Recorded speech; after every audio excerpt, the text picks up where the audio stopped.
À 6 mois du début des JO, les organisateurs l'assurent, ils sont dans les temps.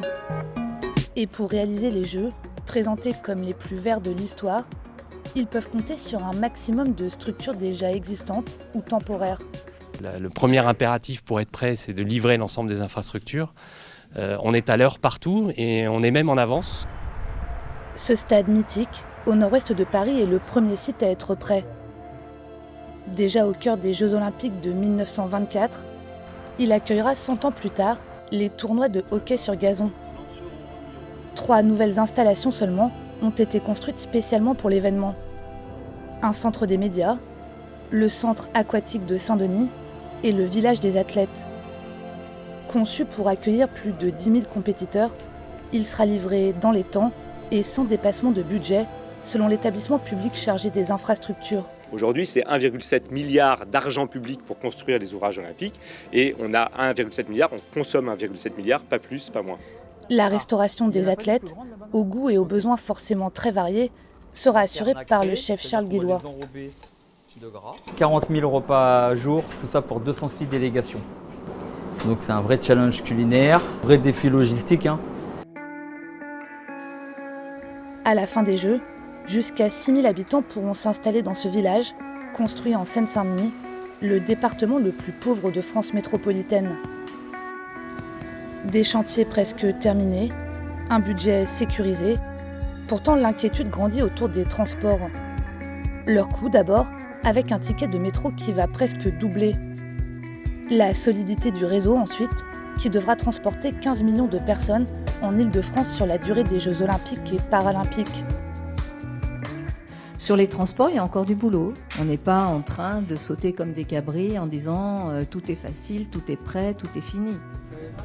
Les autorités encouragent les Franciliens à privilégier le télétravail pendant les JO et à poser des congés. A l'inverse, les forces de l'ordre, elles, seront mobilisées en masse. Et si tout ça n'est pas réglé, ce sera... Car les besoins pour assurer la sécurité de l'événement sont énormes. On est à 6 mois du début des JO et aujourd'hui le collègue ne sait même pas dans quel cycle horaire il sera, ne sait même pas comment il pourra faire garder ses enfants avec des vacations de 12 heures sur 5 jours d'affilée, donc plus de 60 à 70 heures par semaine. 30 000 policiers et gendarmes, renforcés par 15 000 militaires, seront mobilisés. À cela s'ajoutent des dizaines de milliers d'agents de sécurité privés et un arsenal de surveillance technologique inédit. Des drones et un système de vidéosurveillance reposant sur l'intelligence artificielle permettront de détecter les mouvements de foule suspects. Donc la France sait organiser ces grands événements, capable d'avoir 1,5 million de personnes sur les Champs-Élysées sans aucun problème. Je mets énormément de moyens, énormément d'énergie pour que nous connaissions les Jeux Olympiques les plus sécurisés. La grande majorité des compétitions se tiendront à Paris ou en Île-de-France. Les sports collectifs comme le foot, le handball et le basket seront répartis dans plusieurs grandes villes en région. Marseille accueillera les épreuves de voile. Le surf, lui, est délocalisé de l'autre côté de la planète, à Tahiti. Là-bas, la construction d'une nouvelle tour des juges en aluminium fait débat depuis des mois.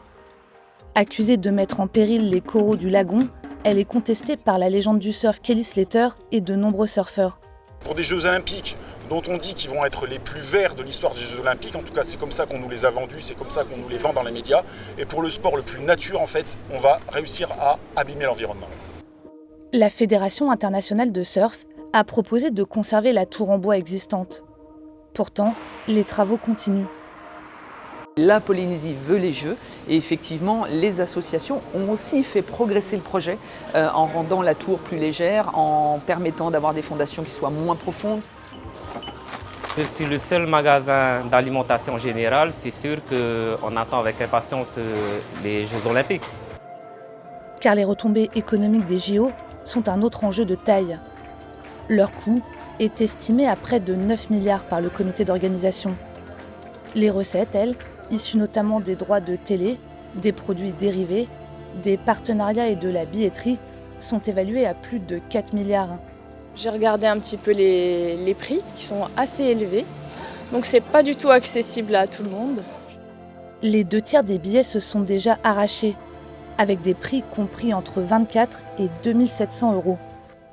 Je pense que notre grille tarifaire, elle est dans la norme, on va dire, de ces moments exceptionnels.